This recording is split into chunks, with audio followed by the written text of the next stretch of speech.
ఇల్లు ఎలా ఉంటే లక్ష్మీదేవికి ఇష్టమో తెలుసా మీకు? అయితే ఈరోజు మనం ఈ కథ గురించి తెలుసుకుందాం. ఒకసారి లక్ష్మీదేవి ఒక వ్యక్తిపై కోపగించుకొని, ఈ ఇంటి నుండి వెళ్ళిపోతున్నాను. ఇక మీ ఇంటికి దరిద్ర దేవత రాబోతుంది. కాకపోతే నీకు ఒక వరం ఇవ్వదలుచుకున్నాను, అడుగు అని అంటుంది.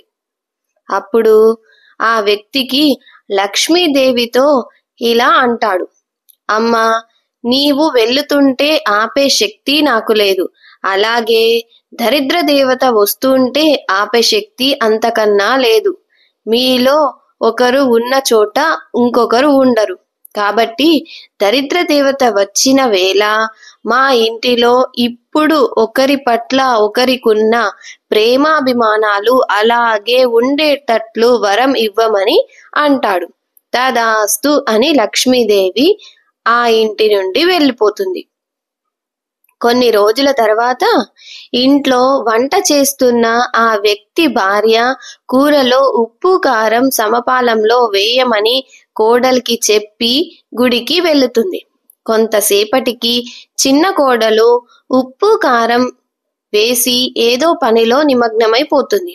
ఇంకొంతసేపటికి పెద్ద కోడలు వచ్చి కూరలో ఉప్పు వేశారో లేదో అని అనుమానం వచ్చి తను కూడా ఆ కూరకు తగినంత ఉప్పు వేసి వేరే పనిలో పడిపోతుంది.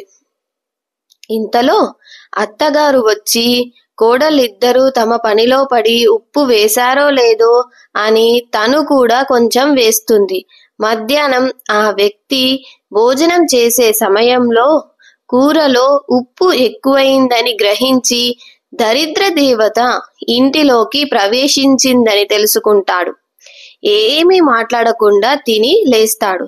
కొంతసేపటికి ఆ వ్యక్తి పెద్ద కొడుకు కూడా భోజన సమయంలో ఉప్పు ఎక్కువైందని గ్రహించి, నాన్నగారు తిన్నారా అని భార్యను అడుగుతాడు.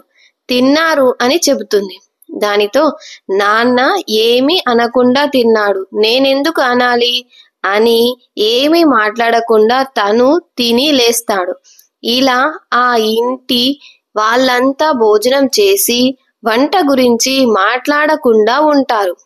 ఆ రోజు సాయంత్రం దరిద్ర దేవత ఆ వ్యక్తి దగ్గరకు వచ్చి, నేను ఇక్కడ ఉండలేను, వెళ్ళిపోతున్నాను. ఉప్పు కషాయం అయినా వంట తిని కూడా మీ మధ్య ఏ స్పర్ధలు రాలేదు. మీరు ప్రేమగా ఐక్యమత్యంగా ఉన్నారు.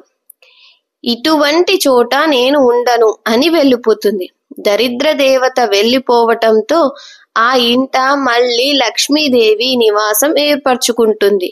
కనుక ఏ ఇంటిలో ప్రేమ ఆప్యాయతలతో మరియు శాంతి కలకలలాడుతూ ఉంటుందో ఆ ఇల్లు లక్ష్మీ నివాసం అవుతుంది.